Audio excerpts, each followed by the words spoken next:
All rise, veuillez vous lever.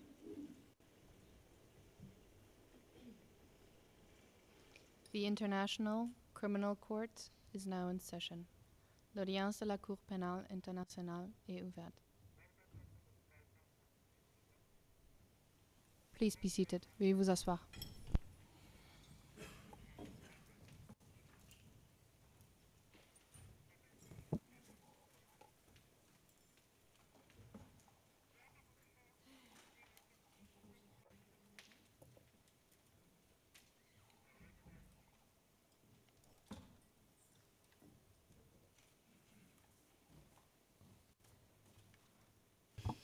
Good afternoon, everyone. Le juge président, bonjour à tous. Madame la greffière d'audience, veuillez appeler l'affaire s'il vous plaît. Greffière d'audience, bonjour Monsieur le Président, Madame, Messieurs les juges. Il s'agit de la situation en République centrafricaine 2 en l'affaire le procureur contre Alfred Yekatom et Patrice Edouard Ngaïsona. Référence de l'affaire ICC 0114-0118.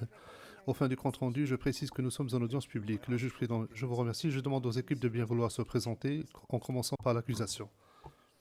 Merci, Monsieur le Président, Madame les juges. Le bureau du procureur est représenté aujourd'hui par Monsieur Kweku van der Puy, premier substitut, Madame Olivia Struven, substitut, et derrière moi, Monsieur Lucio Garcia, substitut, Monsieur Eric Arveson, substitut, Madame Maria Berdenikova, substitut, Monsieur Pierre Belbenoît Avish, substitut, Madame Manoshrita Prataban, substitut adjoint, Madame Irina Galupa, également substitut adjoint, et enfin, Monsieur Louis Rugambaje, Trial Support Assistant. This time I say it in English. Okay. Thank you. Merci. Thank you very much. Le juge président, merci beaucoup. Madame Massida. Maître Massida, bonjour Monsieur le Président, Madame, Messieurs les juges. Pour les victimes des autres crimes, dans la salle à distance avec nous, Maître Rabé Sandratana, Monsieur Tao, Monsieur Dangabo Moussa et Madame Douzima Lawson. Dans la salle d'audience avec moi, il y a Evelyne Ambeni et moi-même, Paulina Massida. Le juge président, merci. Maître Souproun, bonjour Monsieur le Président, Mesdames, Messieurs les juges. Les anciens enfants soldats sont représentés par Fiona Lau, Anne Grabowski et moi-même, Dimitri Souproun. Merci. Le Président, merci. Je me tourne maintenant vers la défense. D'abord, Maître Dimitri pour l'équipe de Monsieur Yekatom. Maître Dimitri, bonjour Monsieur le Président, Madame, Messieurs les juges. Bonjour à chers collègues. Monsieur Yekatom est présent dans la salle d'audience cet après-midi pour son jugement.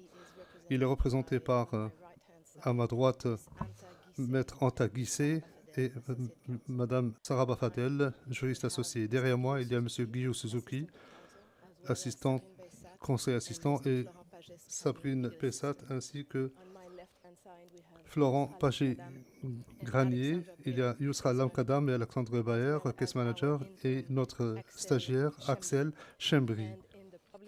Et dans la salle d'audience, dans la galerie, il y a M. Mayer Pael et M. Oubed Yamali. De Bangui en République centrafricaine, il nous suit en direct à distance. L'équipe d'enquêteurs, M. Régis Changai, M. Rufin Pabingui, M.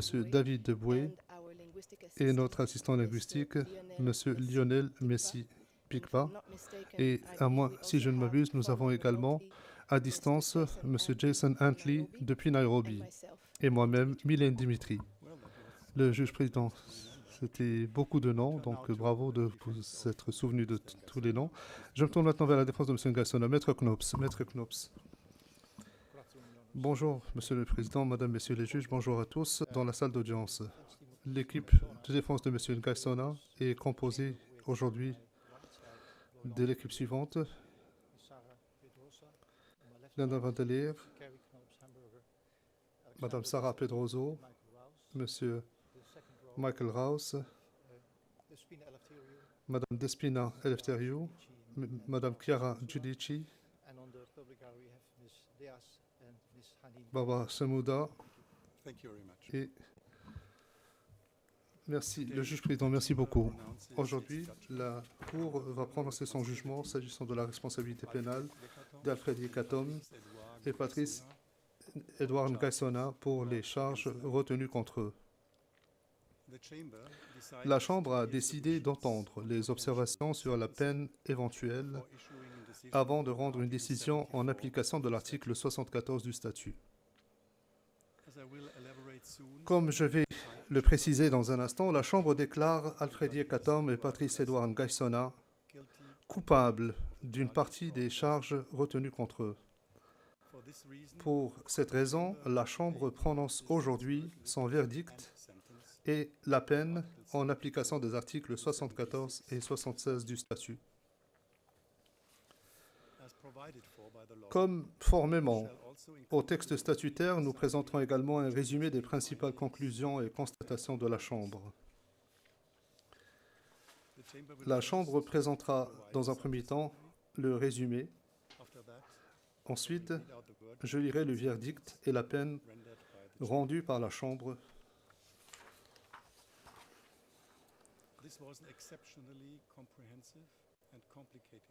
Cette affaire a été particulièrement complexe et compliquée, tant pour ce qui est de l'établissement des faits que pour ce qui est de l'appréciation des éléments de preuve et des contributions des accusés à la commission des crimes.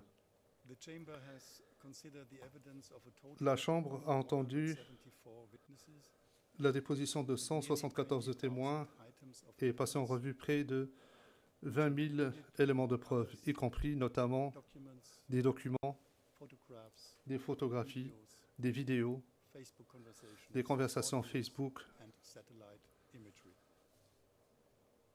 des images satellitaires et des enregistrements audio. Tout cela est détaillé dans le jugement écrit. Le jugement écrit, y compris le verdict et la peine, a été rendu aujourd'hui et sera notifié peu après la clôture de l'audience. Il contient l'exposé complet et motivé des conclusions et des constatations de la Chambre et reste le seul document faisant foi. Comme je l'ai indiqué, la Chambre commencera d'abord par un résumé. La présente affaire concerne des crimes contre l'humanité et des crimes de guerre commis à Bangui et dans l'ouest de la République centrafricaine, RCA, et ce, entre septembre 2013 et au moins février 2014. Au cours de ce procès, la Chambre a entendu de la part d'un grand nombre de témoins des récits de ces événements et des souffrances subies par la population civile à cette époque. L'affaire dont la Chambre a eu à connaître concernait spécifiquement des crimes dirigés contre des civils musulmans ou des personnes perçues comme telles. Toutefois, la Chambre souligne que dans le cadre de cette affaire, elle a examiné l'histoire récente du pays, ce qui a permis de mettre en lumière les souffrances subies d'une manière ou d'une autre par l'ensemble de la population civile de la RCA du fait des conflits. La Chambre estime important de préciser qu'elle n'a pas jugé que le conflit pertinent en RCA était de nature religieuse à son origine. En effet, de nombreux témoins, non musulmans ou musulmans, ont affirmé devant la Cour qu'avant le conflit, ils vivaient ensemble dans la paix. Cependant, les différents groupes ainsi que leurs dirigeants ont instrumentalisé la religion afin d'obtenir un pouvoir politique et économique. La Seleka, opposée alors au président François Bozizé, est apparue vers août 2012. Elle était dirigée par des citoyens de la RCA, principalement, mais pas exclusivement, musulmans. Elle comprenait également des éléments venant du Tchad et du Soudan. Michel Djotodia en est devenu le leader. Vers la fin 2012, la Seleka a commencé à avancer vers Bangui. Le 24 mars 2013, la Seleka a pris le contrôle de Bangui et du pouvoir en RCA. Michel Djotodia s'est proclamé président.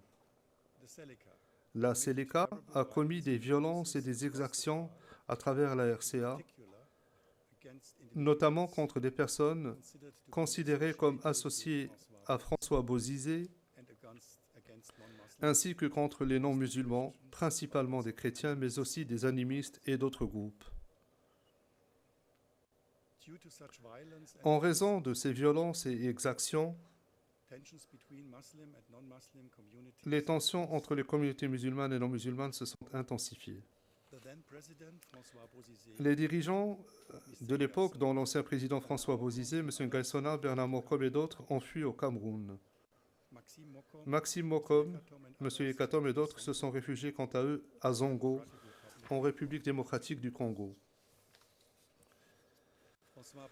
François Bozizé, M. Ngaïsona, Bernard Mokom et d'autres ont planifié immédiatement des actions pour répondre aux violences de la Seleka en RCA. Leur objectif était d'assurer le retour au pouvoir de François Bozizé par tous les moyens possibles, y compris la violence armée. Pour ce faire, ils ont organisé des réunions au Cameroun et communiqué avec des individus à Zongo, en particulier Maxime Mokom. Ce dernier, à son tour, a établi des contacts avec des personnes et des groupes armés au Cameroun, à Zongo et en RCA. Cela incluait son père Bernard Mokom, M. Ekatom, et des groupes en formation dans les provinces, afin de coordonner leurs activités et leurs futures avancées sur Bangui.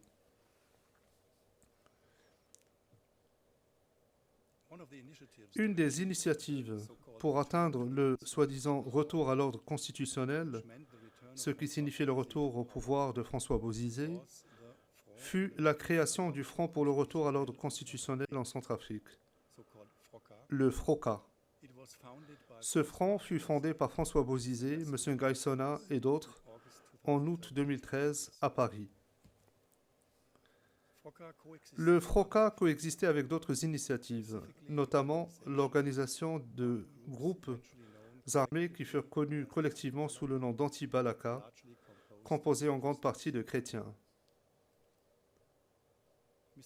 M. Ngaïsona était activement impliqué dans la planification de la riposte aux violences de la Seleka en République centrafricaine et dans l'organisation du retour au pouvoir de François Bozizé. Il a rencontré et collaboré avec François Bozizé, Bernard Mokom et d'autres pour discuter des stratégies et des plans.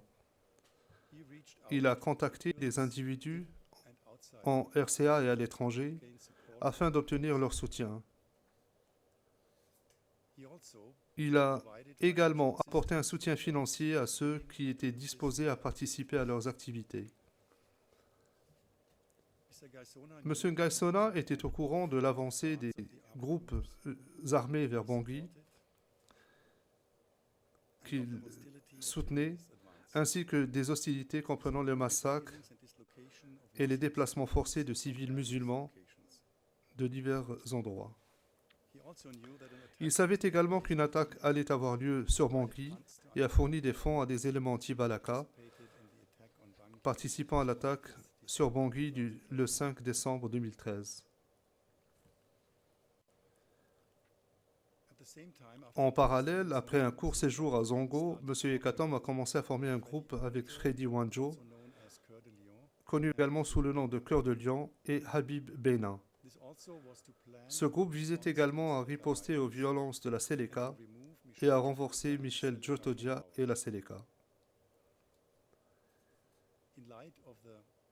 En raison des violences commises par la Seleka et parallèlement aux activités au Cameroun et à Zongo, des groupes d'autodéfense se sont formés ou ont été réactivés dans plusieurs localités de la RCA.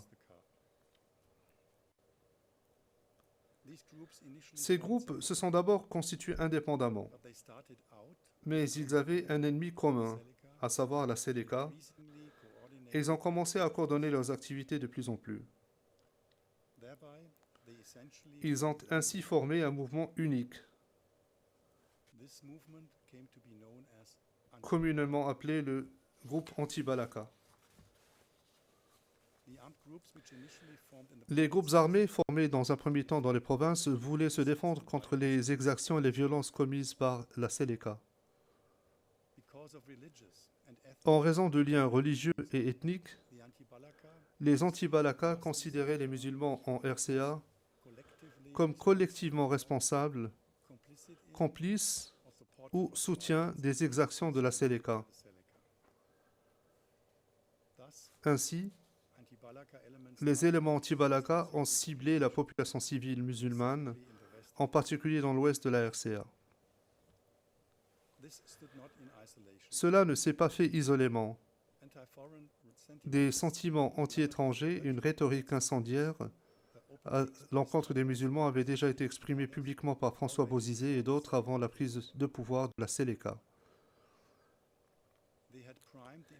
Cette rhétorique avait préparé la mise en œuvre de l'objectif principal des anti-Balaka. Et cette rhétorique a également été reprise lors des réunions de François Bozizé, M. Ngaïsona et d'autres au Cameroun. Elle fut d'ailleurs répétée dans un communiqué radio du FROCA le 5 décembre 2013, jour de l'attaque sur Bangui, qui décrivait cette attaque comme le rétablissement de l'ordre fonctionnel et affirmait que les anti-Balaka, et je cite, sont des Centrafricains venus libérer leur pays du joug des djihadistes venus du Darfour, du Tchad et du Soudan. Fin de citation.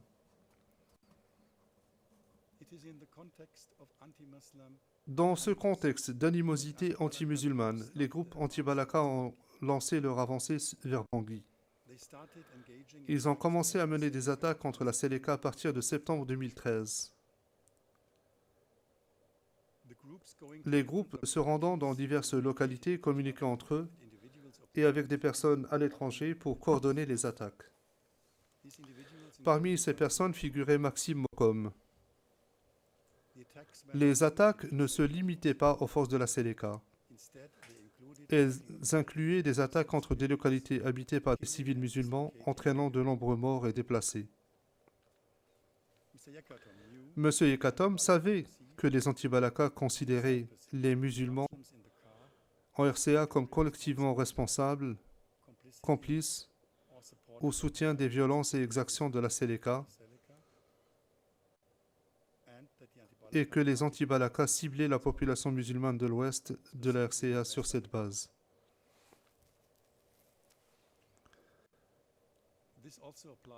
M. Ngaïsona aussi savait cela. Il a apporté sa contribution en pleine conscience que les anti-Balaka allaient viser violemment les civils musulmans dans l'ouest de la RCA, dans le cadre de l'attaque généralisée qui a eu lieu de septembre 2013 à février 2014, y compris les attaques coordonnées initiales entre Bangui et Bossangoa le 5 décembre 2013.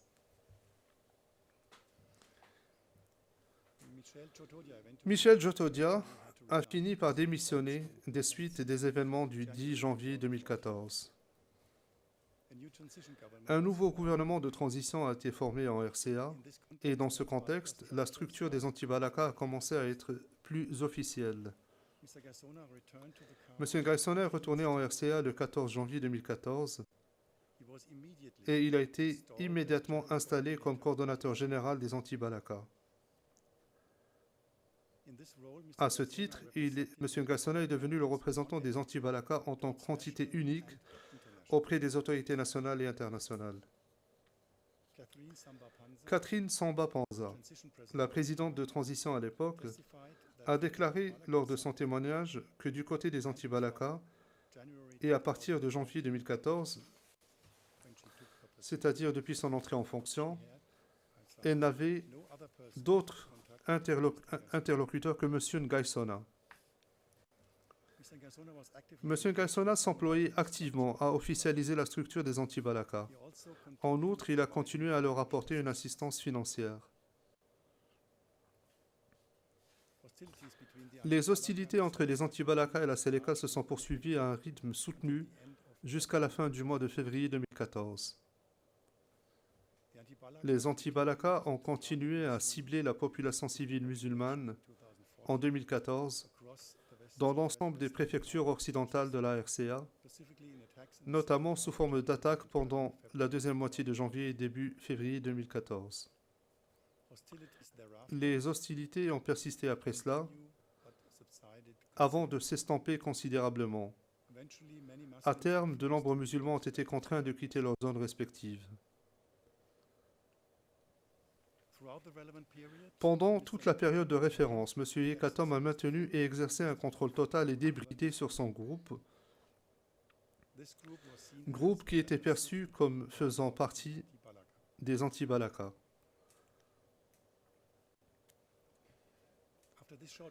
Après ce bref rappel, je vais à présent me pencher sur les charges précises.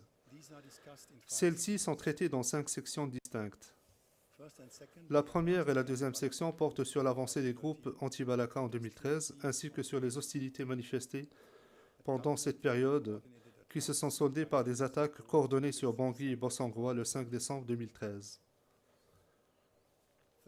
Dans la troisième section, la Chambre examine les crimes commis lors des événements de l'école Yamora à la fin de décembre 2013.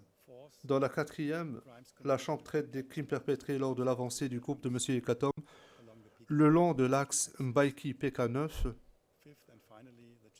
Enfin, dans la cinquième section, la Chambre expose ses vues sur la charge retenue contre M. Yekatom au titre du chef numéro 29.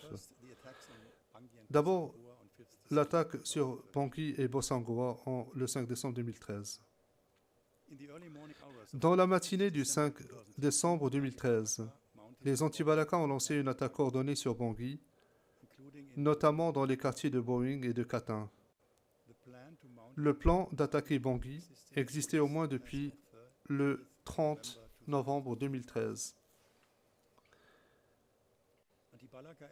Des éléments et groupes anti-Balaka ont voyagé depuis les provinces pour arriver aux abords de Bangui avant le 5 décembre 2013.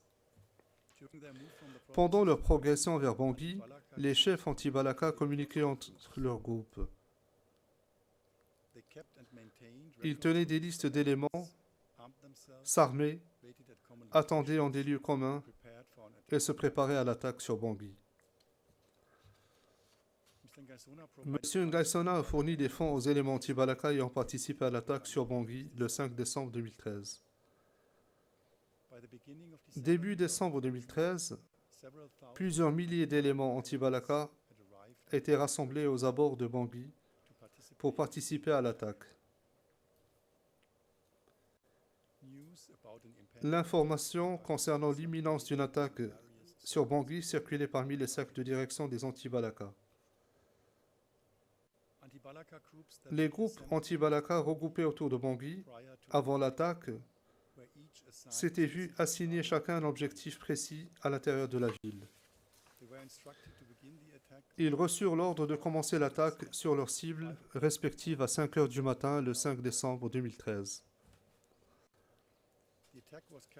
Comme prévu, l'attaque fut menée, provoquant des affrontements entre anti-Balaka et Seleka dans plusieurs quartiers de Bangui, dont le quartier de Boeing. Les anti-Balaka ont commencé à se replier vers 10 heures ce jour-là. Le groupe de M. Yekatom s'est coordonné avec d'autres groupes anti-Balaka pour participer à l'attaque sur Bangui. L'après-midi du 4 décembre 2013, M. Yekatom a choisi certains éléments et leur a ordonné de se diriger vers Bangui.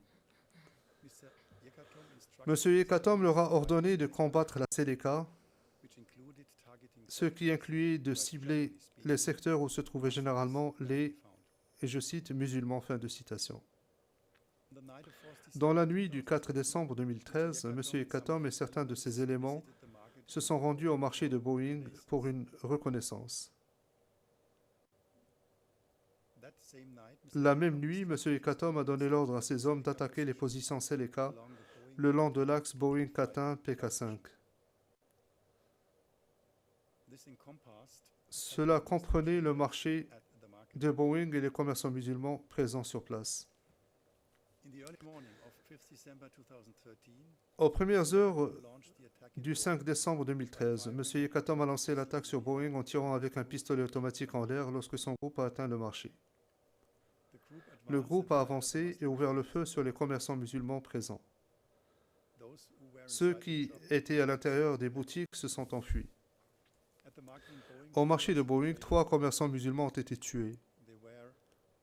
Il s'agit de Hassan Mohammed et de 2 personnes non identifiées. Ce jour-là, les hommes de M. Yekatom ont également attaqué la mosquée de Boeing. Le témoin Salehoun Ndiaye a décrit l'impact émotionnel de ce souvenir. Et je cite, « C'est difficile d'expliquer ce que je ressens. C'est difficile à décrire, car je ne comprends pas pourquoi. Quand il y a un problème, pourquoi détruire les lieux de culte? Pour quelle raison? Peu importe le problème, ces lieux servent de refuge quand il y a des conflits. Voir cela, c'est vrai, ça fait mal.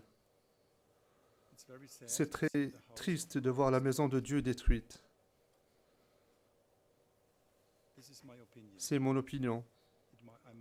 Je peux me tromper, mais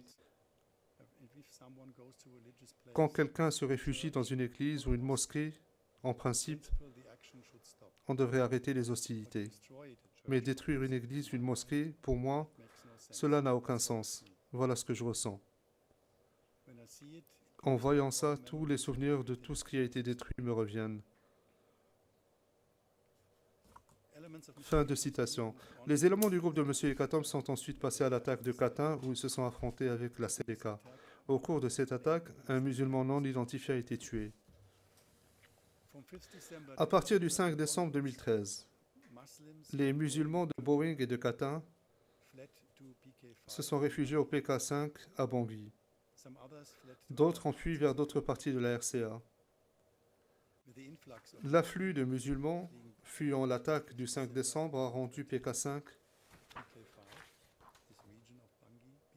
surpeuplé, invivable et dangereux.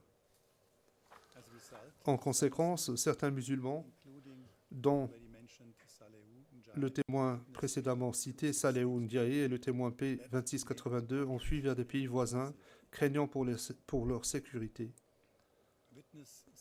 Le témoin Salehoun Ndiaye a décrit l'impact émotionnel de ces événements de cette manière. Je cite, « De toute façon, il fallait accepter la vie comme elle venait. Il fallait sauver sa peau. C'est ce que nous avons fait. Mais voyez-vous, tous ces événements, je pense qu'il est très difficile, très difficile d'oublier tout ce qui s'est passé. Et même aujourd'hui, quand j'y pense, c'est une source de douleur. C'est pourquoi j'évite même de retourner là où je vivais autrefois. J'évite d'y aller parce que dès que je m'y rends, tout revient dans ma tête et je passe une nuit blanche.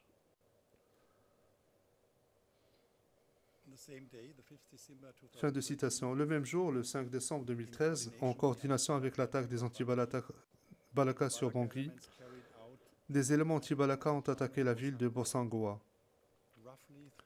à quelques 300 km au nord de Bangui. Les éléments anti-Balaka étaient divisés en 2 groupes, dirigés par Florent Kema et Théophile Ndangba. L'attaque a commencé vers 13 h et a duré jusqu'en fin d'après-midi ou début de soirée. Lors de l'attaque, les anti-Balaka ont ciblé des quartiers résidentiels, notamment le quartier Boro, connu généralement comme le quartier musulman de Bossangoa. Le but de cette attaque était de montrer que les anti-Balaka attaqueraient non seulement à Bangui, mais aussi les provinces, et de, je cite, « libérer » fin de citation, la ville de la Seleka de tous les musulmans. Ainsi, les anti-Balaka ont visé des civils musulmans. Lors de l'attaque, les anti-Balaka étaient bien armés avec des AK-47, des lance-roquettes RPG et des armes de chasse. Au cours de l'attaque, un élément anti-Balaka a contraint le témoin P2462 à un rapport sexuel. Il lui a bandé les yeux et déshabillé après que son groupe de 5 anti-Balaka l'a menacé avec leurs armes. Les éléments de preuve montrent que les anti-Balaka ont tué au moins 18 personnes suivantes lors de cette attaque.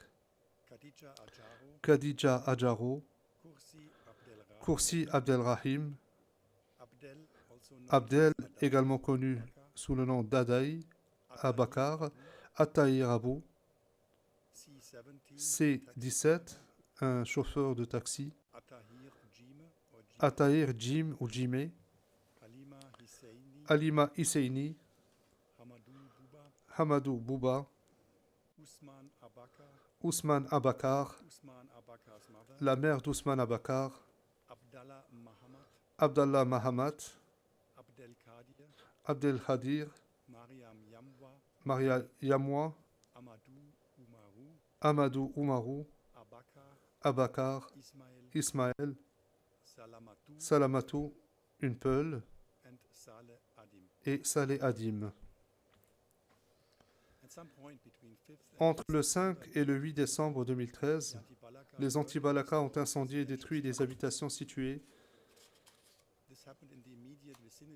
près de la résidence de l'imam, occupée par des musulmans au moment de l'attaque.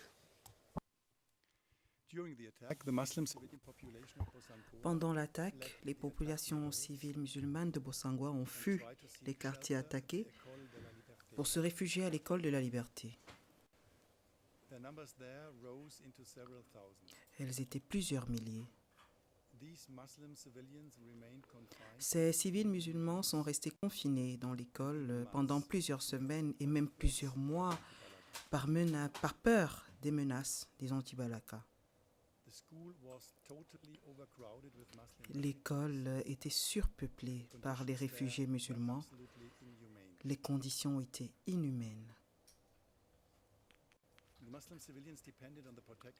Les civils musulmans dépendaient de la protection des forces internationales et ne pouvaient pas quitter le site de l'école sans risquer leur vie.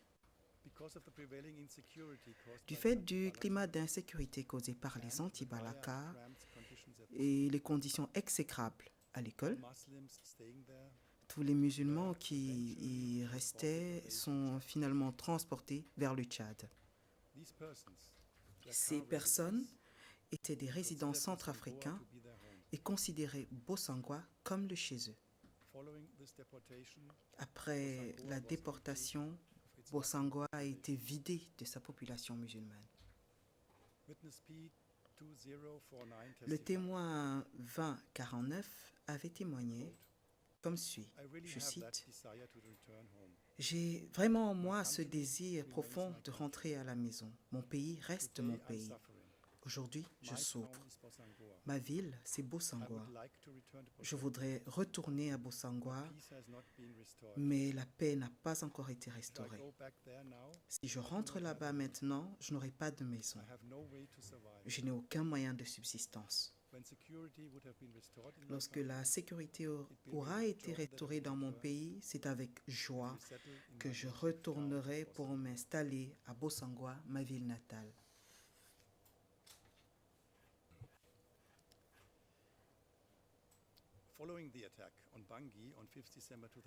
Après l'attaque sur Bangui le 5 décembre 2013, le groupe de M. Yekatom a installé une base à l'école Yamawa à Bangui.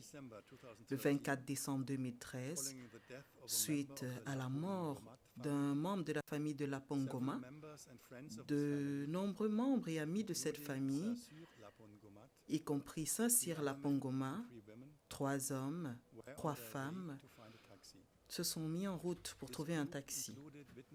Ce groupe avait en son sein les témoins P09, 67, P17, 04, P17, 05, P17, 16, P18, 11. Les éléments du groupe de M. Yekatom dirigés par Alcanto, ont appréhendé ces 7 personnes au poste de contrôle près de Yamwara. Alcanto a pointé les femmes du groupe comme appartenant à la famille du général Mamour et de Michel Djotoja, et qu'elles étaient musulmanes. Les éléments du groupe d'Alcanto ont donc conclu que ces 7 personnes étaient des musulmanes. Ils ont commencé à menacer de mort les membres du groupe, leur disant, je cite, qu'elles seraient épluchées comme des papayes. Cette expression avait été utilisée par des éléments du groupe de Yekatom pour décrire le traitement réservé aux personnes capturées et soupçonnées d'appartenir au Seleka. Les témoins des victimes, le témoin P0967 a expliqué ce que signifiait cette phrase pour elle.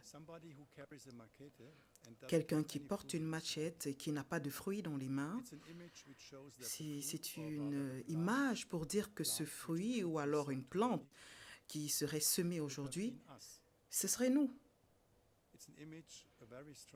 C'est une image très forte. Et il était très clair pour nous que cela voulait dire qu'on serait enterré ce jour. Alcanto a instruit à ses éléments de fouiller les hommes capturés. Les éléments ont également battu le P1704 et P1716. Alcanto a ordonné à ses éléments d'amener les 7 personnes à Yamwara. Et à Yamwara, en présence de Cœur de Lion, un adjoint de M. Yekatom, des éléments du groupe de M. Yekatom ont questionné les 4 hommes du groupe sur leur identité, leur ethnie et la raison de leur présence là avec ces femmes. Lorsque Saint-Cyr a été incapable de parler le dialecte de l'ethnie à laquelle il était supposé appartenir, les éléments du groupe de Yekatom l'ont accusé d'être Goula, par conséquent lié à Michel Djotoja. Les éléments ont séparé les femmes des hommes qu'ils avaient capturés, mais proches les uns des autres. Après avoir interrogé les hommes, les éléments du groupe de M. Yekatom ont forcé ces hommes à se déshabiller, les ont encore fouillés et les ont menacés de mort. Ils ont amené les femmes à l'intérieur de la maison de Cœur de Lion. Parallèlement, l'interrogatoire de Saint-Cyr continuait à l'extérieur. Des éléments du groupe de M. Yekatom ont battu Saint-Cyr. Cœur de Lion observait cette scène de maltraitance, encourageait les éléments et leur a ordonné de continuer. Il a dit que les victimes étaient musulmanes, étaient des Seleka et que les éléments devaient, je cite, faire le travail correctement. Les éléments du groupe de M. Yekatom ont frappé Saint-Cyr sur les jambes, ont brisé ses jambes et l'ont attaché à la façon Arbatacha qui devait être très douloureux. Ensuite, un élément a coupé ses orteils, ses doigts et une oreille.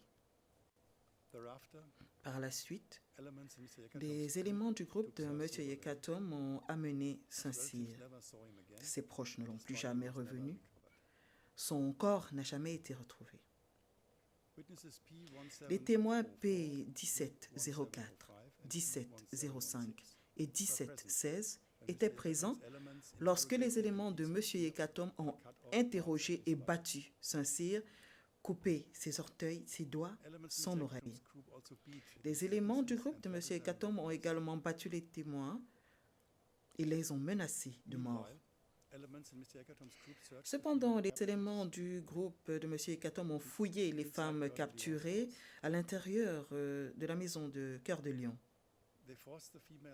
Ils ont forcé les femmes capturées à se déshabiller jusqu'aux sous-vêtements, les ont encore fouillées et menacées de mort. À ce moment, les femmes capturées pouvaient entendre l'interrogatoire de Saint-Cyr. Elles pouvaient entendre ses pleurs. Imaginez comment elles ont dû se sentir. À un moment, elles ne l'entendaient plus pleurer. Monsieur Yekatom a rencontré les femmes capturées à l'intérieur de la maison de Cœur de Lion plus tard. Ce soir-là, il s'est présenté comme étant Rambot et le chef. M. Yekatom a questionné les femmes capturées sur leur ethnie et leur famille. Il savait qu'elles étaient musulmanes.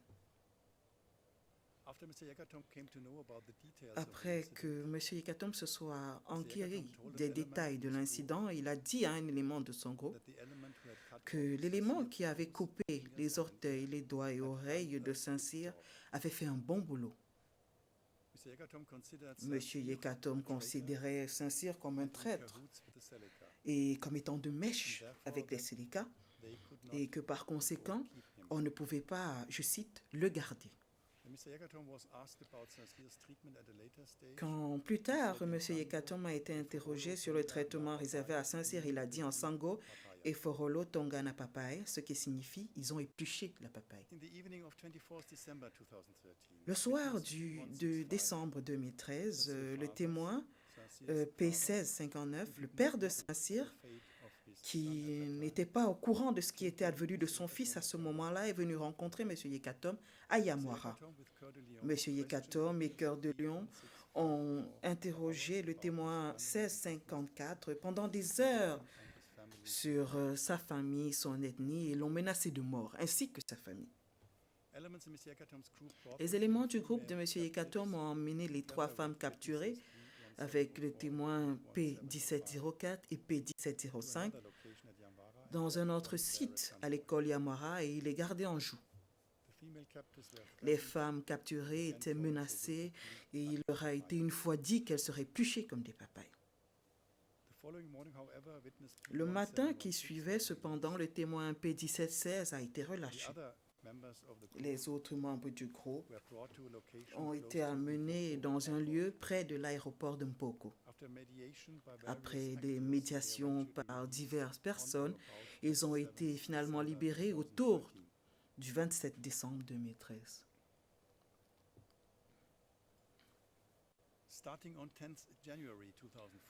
À compter du 10 janvier 2014, M. Yekatom et les éléments sous son commandement ont quitté Yamwara et ont fait route vers Bangui sur la route allant à Mbaïki, axe PK9-Mbaïki. Pendant leur progression, le groupe a pris contrôle de plusieurs villages dans la préfecture de la Lobaye. Elle est située dans le sud-ouest de la République centrafricaine. Parmi ces localités, Sekia, Ndangala, Bimon, Kapou, Bosongo et Pissa. Pendant la présence de ce groupe sur la route de Mbaïki, M. Yekatom, Cœur de Lion et El Kanto ont instruit aux éléments de tuer tous les musulmans dans leur zone.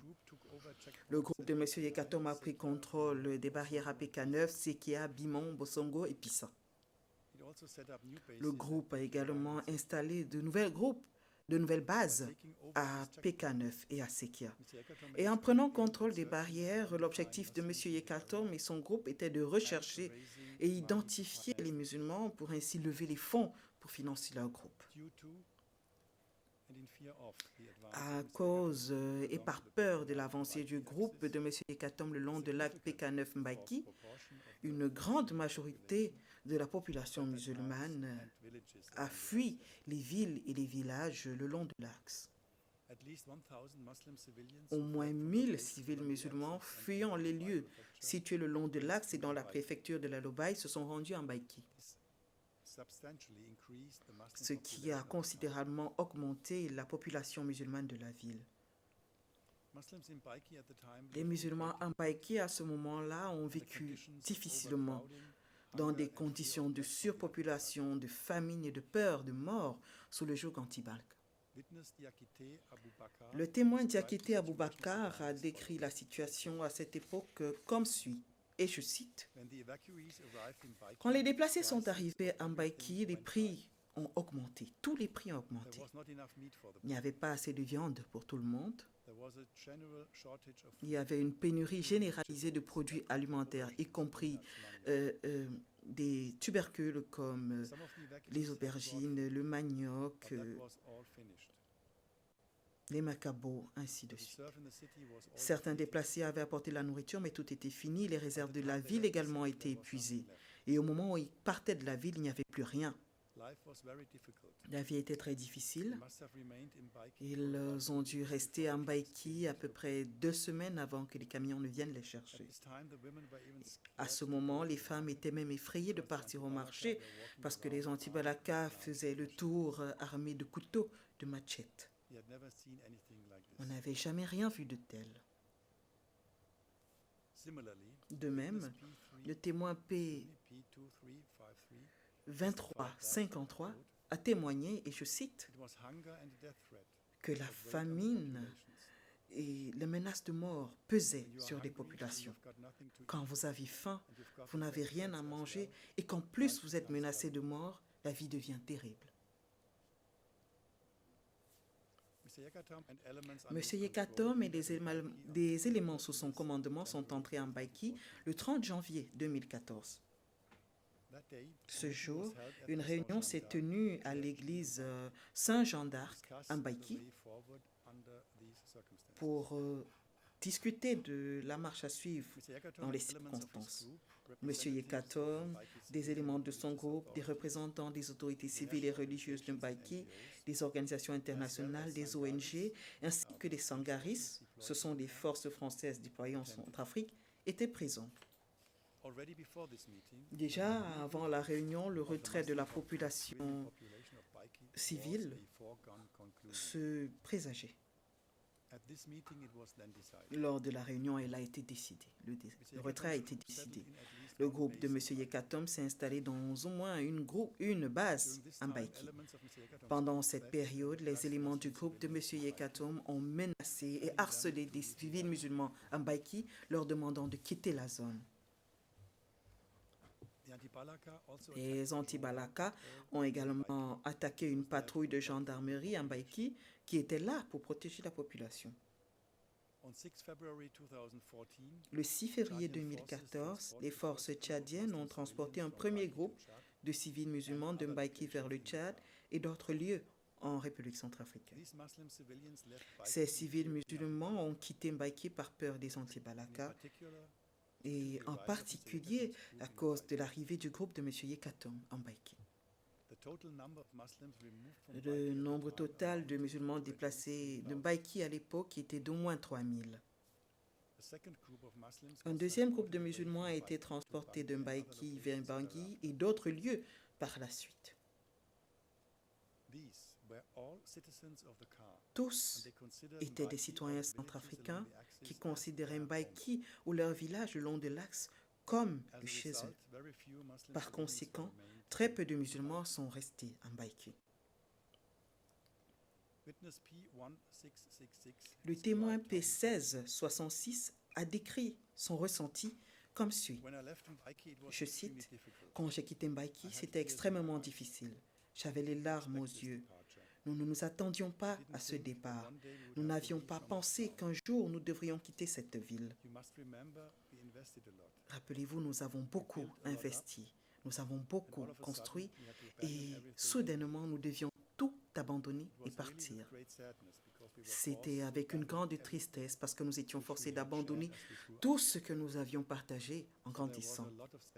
Il y avait beaucoup de tristesse. C'était difficile. C'était insupportable. Djido Saleh, le deuxième adjoint au maire de Mbaïki et sa famille, faisait partie des quelques musulmans qui sont restés à Mbaïki. Djido Saleh lui-même avait dit clairement à l'époque qu'il ne partirait pas, que c'était son pays et qu'il n'avait nulle part où aller. Son refus de partir lui aura coûté la vie. Les éléments du groupe de M. Yekatom ont menacé Djido Saleh. Le 28 février 2014, un groupe d'individus a attaqué le domicile de Djido Saleh.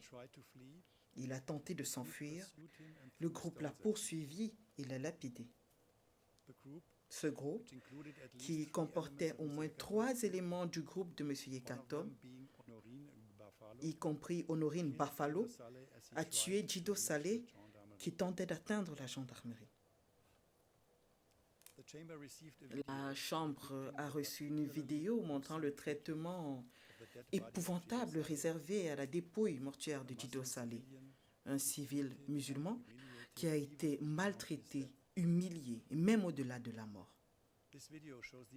Cette vidéo montre l'extrême cruauté avec laquelle le corps de Djido Saleh a été traité. Honorine Buffalo a coupé les parties génitales de Djido Saleh. D'autres individus ont frappé son corps, coupé des morceaux de son corps, y compris des oreilles et son cou, découpant partiellement sa tête.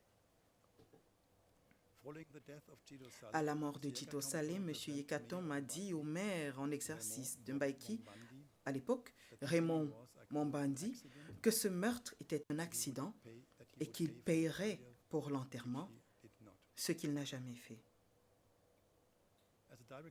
Comme conséquence directe du meurtre de Djido Saleh, la MISCA, une autre force d'assistance déployée en Centrafrique pour protéger les populations civiles, a instruit M. Yekatom et ses éléments de quitter Mbaïki, ce qu'ils ont immédiatement fait.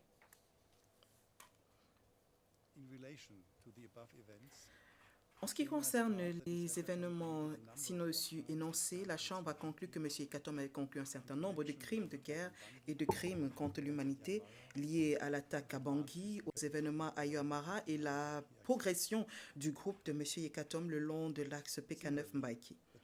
De même, la Chambre a conclu que M. Ngaïsona a apporté son concours et assistance à la commission d'un certain nombre de crimes de guerre, de crimes contre l'humanité en lien avec les attaques à Bangui et à Bosangwa, les événements à Yamwara et la progression du groupe de M. Yekatom le long de l'axe PK9-Mbaïki. C'est une décision majoritaire pour les crimes de guerre, crimes contre l'humanité et le meurtre de Saint-Cyr. Le juge Kovac n'était pas d'avis.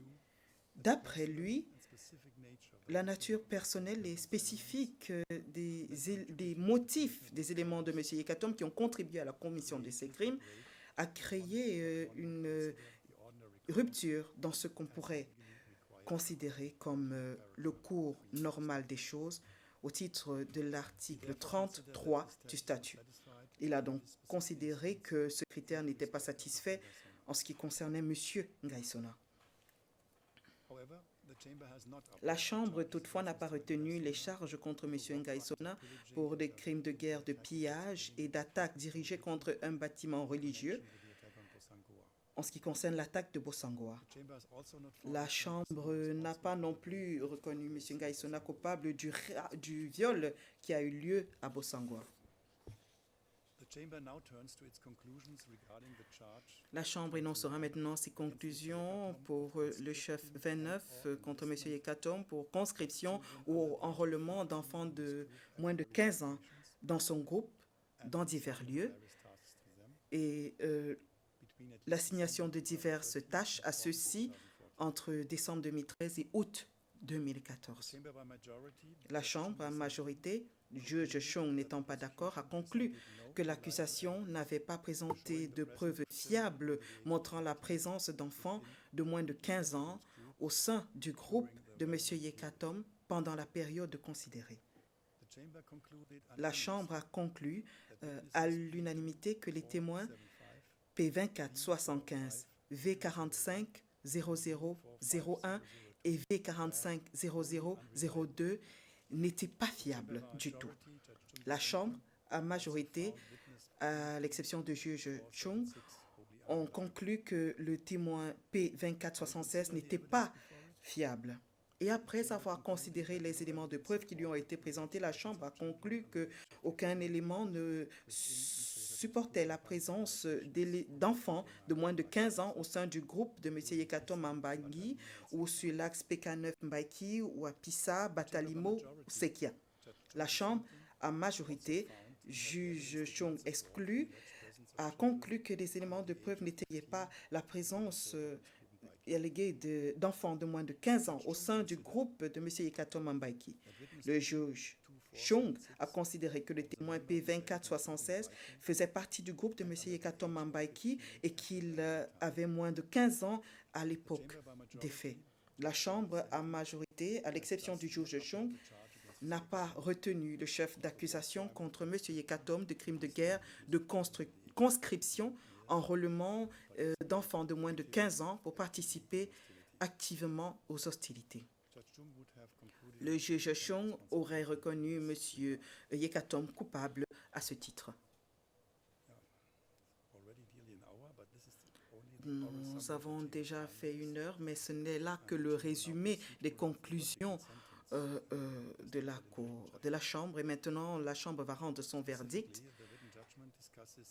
Le jugement écrit discute de manière exhaustive les considérations factuelles et juridiques retenues par la Chambre pour la responsabilité pénale des accusés. Le verdict dans cette affaire qui concerne deux accusés au regard des charges est long et complexe. Les accusés pourront donc rester assis. La Chambre de première instance 5 de la Cour pénale internationale, pour les raisons énoncées dans son jugement et sur la base des éléments de preuve présentés et débattus devant la Chambre pendant le procès et l'ensemble de la procédure, conformément à l'article 74.2 du statut, juge M. Alfred Yombo Rekatom pour le chef d'accusation 1, coupable du crime de guerre d'attaque contre la population civile, au sens des articles 8.2 E, I et 25.3 A du statut de Rome, commis le 5 décembre 2013 à Bangui, y compris dans les quartiers Boeing et Catin, pour le chef d'accusation 2, coupable de crimes contre l'humanité, à savoir le meurtre, au sens de l'article 7.1a et article 25.3a du statut de Rome, commis le 5 décembre 2013 au marché de Boeing, Catin et à Bangui. Pour le chef d'accusation 3, coupable du crime de guerre de meurtre, au sens des articles 8.2ci et 25.3a du statut de Rome, commis le 5 décembre 2013 au marché de Boeing, Catin, à Bangui. Pour le chef d'accusation 4, coupable du crime contre l'humanité de transfert forcé d'expulsion des populations en vertu des articles 7.1d et 25.3a du statut de Rome, commis à partir du 5 décembre 2013 dans le cadre de l'attaque à Boeing et Catin à Bangui.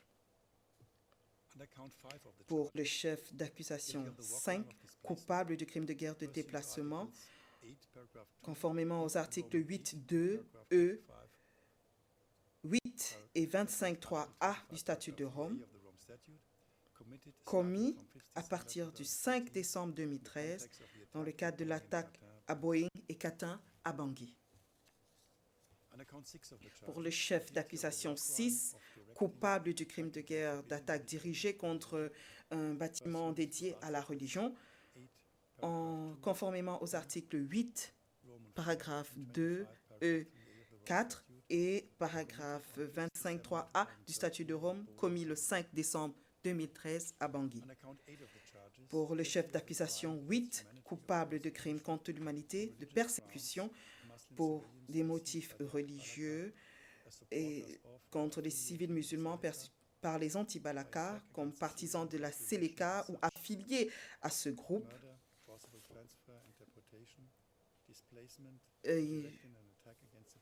meurtre, transfert, déportation forcée, attaque dirigée contre un bâtiment dédié à la religion, commis à partir du 5 décembre 2013 dans le cadre de l'attaque commise à Boeing et à Catin, Bangui, conformément à l'article 7.1h et l'article 25.3a du statut de Rome. Pour le chef d'accusation 11, coupable de crimes contre l'humanité, pour autre acte inhumain, au titre de l'article 7.1k et 25.3a du statut de Rome, commis le 24 décembre 2013 à Yamoara, à Boeing. Pour le chef d'accusation 12, coupable du crime contre l'humanité, pour ce qui est de la torture, conformément aux articles 7.1f et 25.3a du statut de Rome, commis le 24 décembre 2013 autour de cette date à Yamara, Bangui. Pour le chef d'accusation 13, coupable de crimes de guerre en ce qui concerne les traitements cruels pour 6 personnes et coupable du crime de guerre de torture, conformément à l'article 8 de CI et article 25.3a du statut de Rome, commis autour du 24 décembre 2013 ou à cette date à Yamwara, à Bangui. Pour le chef d'accusation 14, coupable d'emprisonnement et d'autres formes de privation grave de liberté au sens de l'article 7.1e et 25.3a du statut de Rome, commis entre le 24 décembre 2013 jusqu'au 27 décembre 2013 à Bangui. Pour le chef d'accusation 15, coupable de crimes contre l'humanité pour le meurtre au sens de l'article 7.1a et 25.3a du statut de Rome, commis le 24 décembre 2013 à Yamwara, à Bangui. Pour le chef d'accusation 16, coupable du crime de meurtre au sens de l'article 8 2c et article 25.3a du statut de Rome, commis autour du 24 décembre 2013 à Yamwara, à Bangui.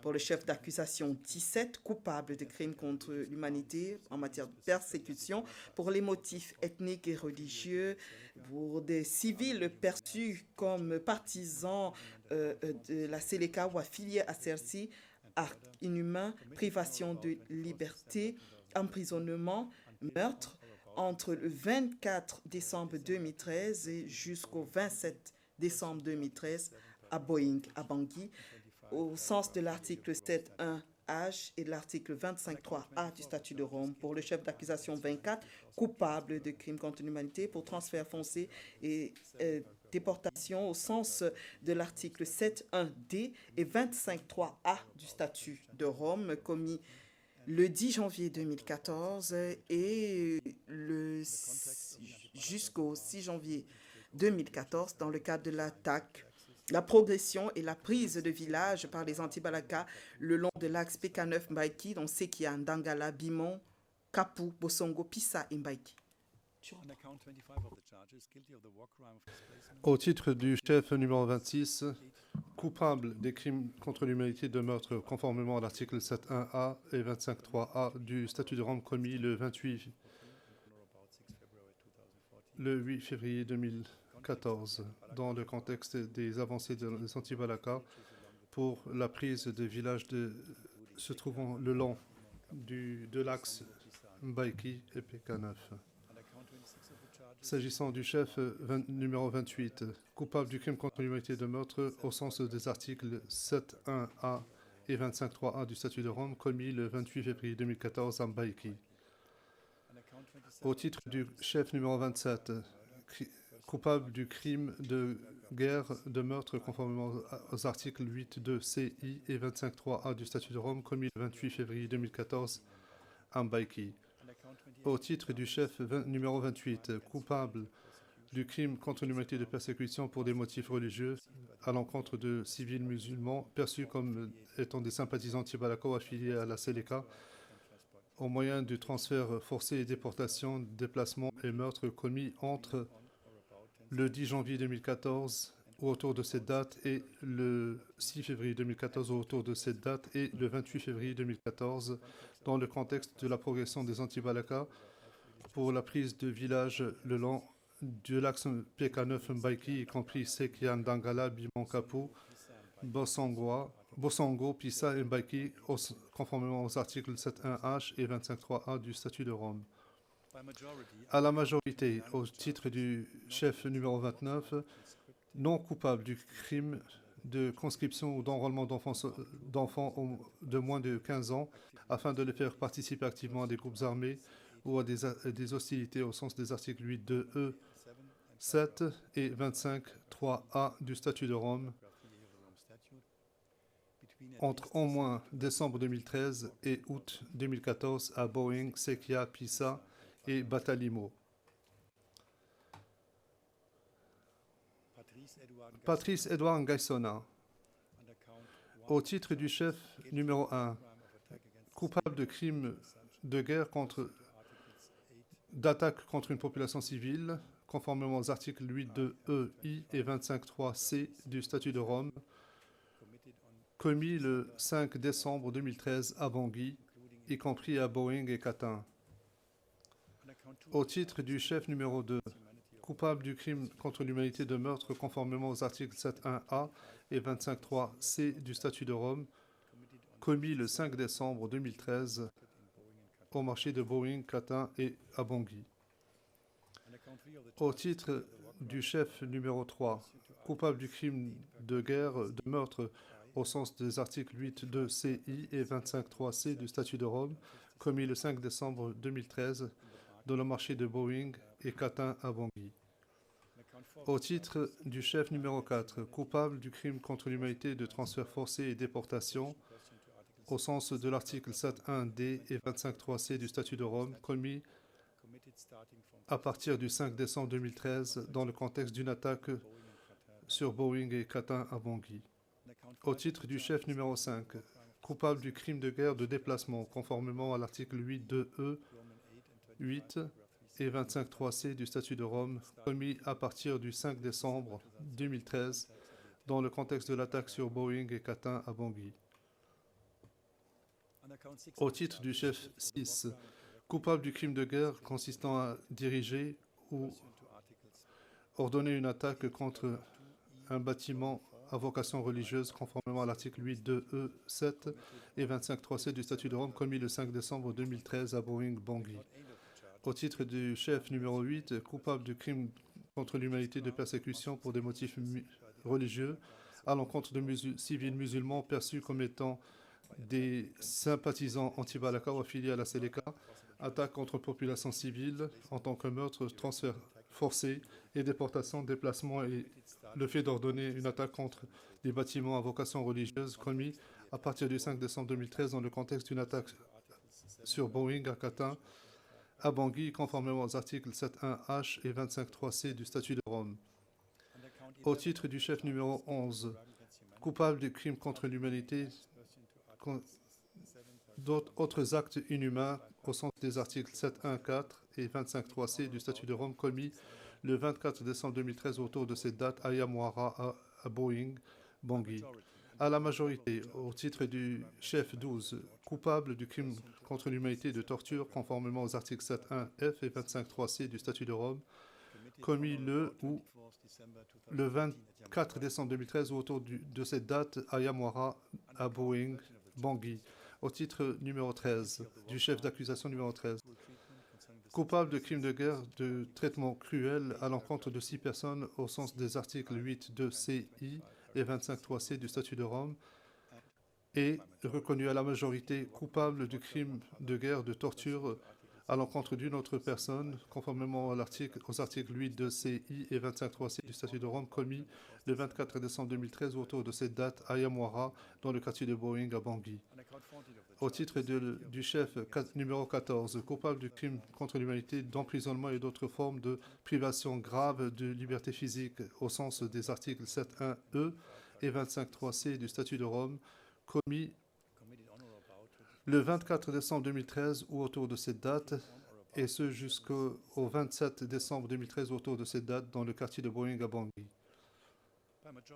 À la majorité, au titre du chef numéro 15 reconnu coupable du crime contre l'humanité de meurtre au sens des articles 7.1a et 25.3c du statut de Rome, commis le 24 décembre 2013 autour de cette date à Yamwara dans le quartier de Boeing à Bangui. À la majorité, au titre du chef numéro 16, coupable du crime de guerre de meurtre au sens des articles 8.2 CI et 25.3c du statut de Rome, commis le 24 décembre 2013 autour de cette date à Yamwara dans le quartier Boeing de Bangui.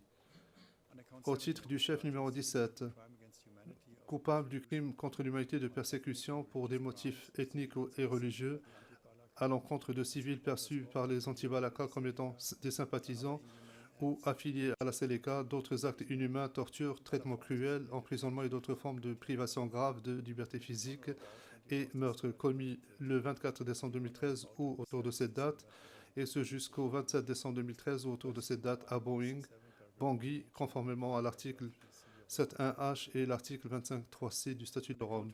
Au titre du chef 24, coupable de crimes contre l'humanité, de transfert forcé et déportation, au sens des articles 7.1d et 25.3c du statut de Rome, commis entre le 10 janvier 2014 autour de cette date et le 6 février 2014 ou autour de cette date dans le contexte de l'avancée des anti-Balaka et la prise de villages le long de l'axe PK9 Mbaiki, y compris Sekia, Ndaga, Biman, Kapo, Bosongo, Pissa et Mbaiki. Au titre du chef 25, coupable du crime de guerre de déplacement au sens des articles 8 et 25.3c du statut de Rome, commis entre le 10 janvier 2014 autour de cette date et le 6 février 2014 autour de cette date dans le contexte de l'avancée des anti-Balaka le long de l'axe PK9 Mbaiki, y compris Sekia, Ndangala, Biman, Kapo, Bosongo, Pissa et Mbaiki. Au titre du chef numéro 26, coupable du crime contre l'humanité de meurtre au sens des articles 7.1a et 25.3c du statut de Rome, commis le 28 février 2014 à Mbaiki. Au titre du chef numéro 27, coupable du crime de guerre de meurtre au sens des articles 28.2ci et 25.3c du statut de Rome, commis le 28 février 2014 à Mbaiki. Au titre du chef numéro 28, coupable du crime contre l'humanité de persécution pour des motifs religieux à l'encontre de civils musulmans perçus par les anti-Balaka comme étant des sympathisants ou comme étant affiliés à la Seleka, au moyen de transferts forcés et déportations, déplacements et meurtres commis entre le 10 janvier 2014 ou autour de cette date et le 6 février 2014 ou autour de cette date et le 28 février 2014 dans le contexte de l'avancée des anti-Balaka et la prise des villages se situant le long de l'axe PK9 Mbaiki, y compris Sekia, Ndangala, Biman, Kapu, Bosongo, Pissa et Mbaiki, au sens des articles 7.1h et 25.3c du statut de Rome. Au titre du chef numéro 30, coupable du crime de guerre d'attaque à l'encontre de la population civile, au sens des articles 8.2e et 25.3c du statut de Rome, commis le 5 décembre 2013 à Bossangoa. Au titre du chef 31, coupable du crime contre l'humanité de meurtre au sens des articles 7.1a et 25.3c du statut de Rome, commis le 5 décembre 2013 à Bossangoa. Au titre du chef 32, coupable du crime de guerre de meurtre au sens des articles 8.2ci et 25.3c du statut de Rome, commis le 5 décembre 2013 à Bossangoa. Au titre du chef 33, coupable du crime de guerre de destruction des biens appartenant à l'adversaire, conformément aux articles 8.2e, 12 et 25.3c du statut de Rome, commis le 5 décembre 2013 et dans les jours qui ont suivi à Bossangoa. Au titre du chef 34, non coupable du crime de guerre de pillage au sens des articles 8.2e, 5 et 25.3c du statut de Rome, commis le 5 décembre 2013 à Bossangoa. Au titre du chef 35, non coupable du crime de guerre du fait d'ordonner des attaques à l'encontre des bâtiments à vocation religieuse au sens des articles 8.2e, 7 et 25.3c du statut de Rome, commis le 5 décembre 2013 et dans les semaines qui ont suivi à Bossangoa. Au titre du chef 37, coupable du crime contre l'humanité de transfert forcé et de déportation au sens des articles 7.1d et 25.3c du statut de Rome, commis à partir du 5 décembre 2013 dans le contexte d'une attaque sur Bossangoa. Au titre du chef 38, coupable du crime de guerre de déplacement au sens des articles 8.2e, 8 et 25.3c du statut de Rome, commis à partir du 5 décembre 2013 dans le contexte de l'attaque sur Bossangoa. Au titre du chef 39, coupable du crime contre l'humanité d'emprisonnement et d'autres formes de privation grave de liberté physique, au sens des articles 7.1e et 25.3c du statut de Rome, commis le 5 décembre 2013 et dans les semaines qui ont suivi à Bossangoa.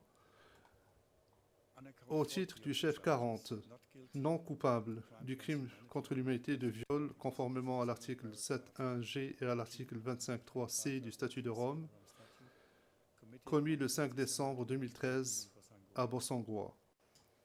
Au titre du chef 41, non coupable du crime de guerre de viol, au sens des articles 8, 2e, 7 et 25.3c du statut de Rome, commis le 5 décembre 2013 à Bossangoa. Au titre du chef numéro 42, coupable du crime contre l'humanité de persécution pour des motifs religieux à l'encontre de civils musulmans perçus par les Antipalaka comme étant des sympathisants ou affiliés à la Seleka, attaque contre la population civile comme telle, meurtre, destruction des biens appartenant à l'ennemi, transfert forcé, déportation, déplacement et emprisonnement, ainsi que d'autres formes de privation grave de liberté physique commis à partir du 5 décembre 2013 dans le contexte de l'attaque sur Bossangoa, au sens des articles 7.1h et 25.3c du statut de Rome.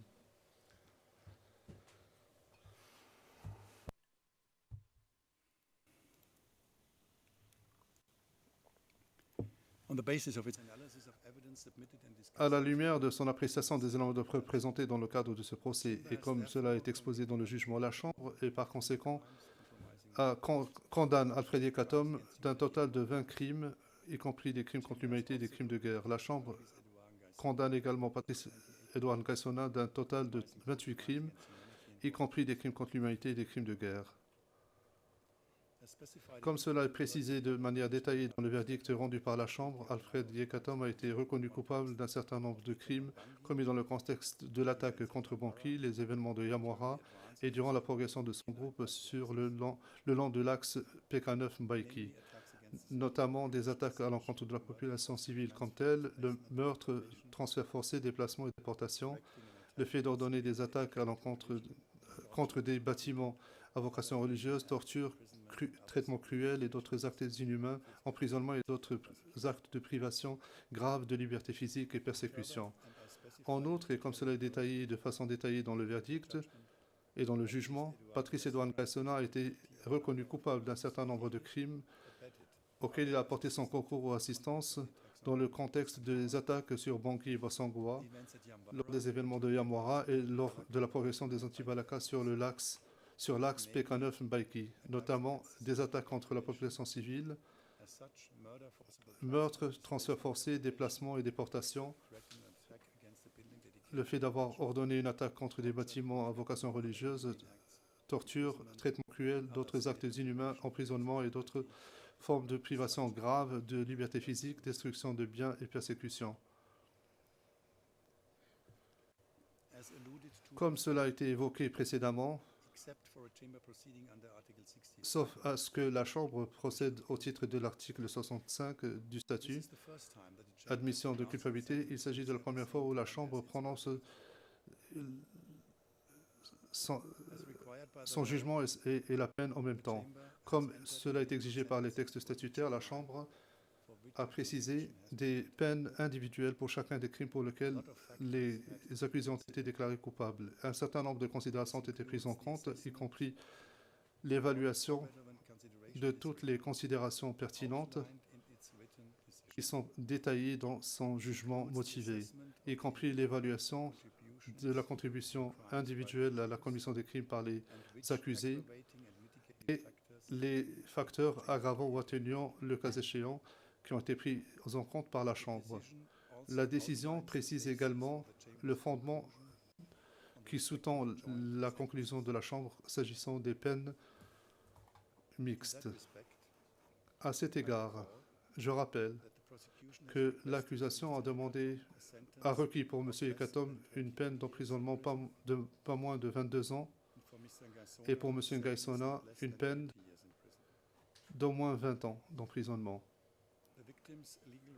Les représentants légaux des victimes, quant à eux, ont requis une peine de 20 ans pour les deux accusés, de 30 ans pour les deux accusés. La défense de M. Yekatom et de M. Ngaïsona ont demandé qu'en cas de condamnation, la peine maximum potentielle devrait être le temps purgé en détention, équivalente au temps purgé en détention. Je vais à présent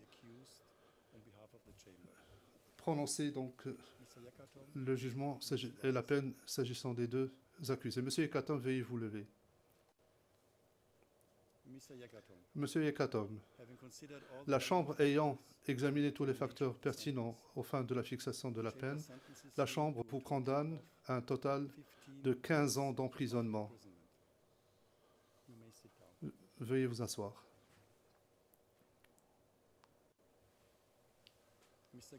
Monsieur Ngaïsona, veuillez vous lever. Monsieur Ngaïsona, la Chambre ayant examiné tous les facteurs pertinents pour la fixation de la peine, la Chambre vous condamne à un total de 12 années d'emprisonnement. Veuillez vous rasseoir.